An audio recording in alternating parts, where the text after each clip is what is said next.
Eliniz ne hili yumaluğun bilýäňiz mi? İlki bilen elimiz suw bilen yumaly. Suw sawyny aýamyza guýýas we ýaýratýas. Soňra iki elimiziň barmaklarynyň arasyny yumağa başlaýas.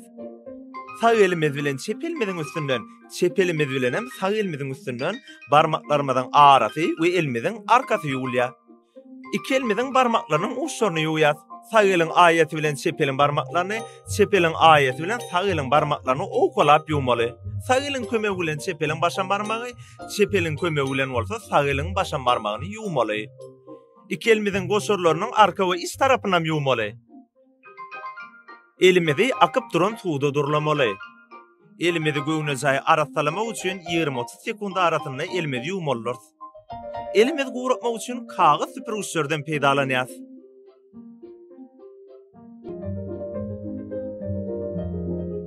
Ulandan süpürgüç bilen suw krany ýapylýar. Soňra ony zibil utusyndan alýar.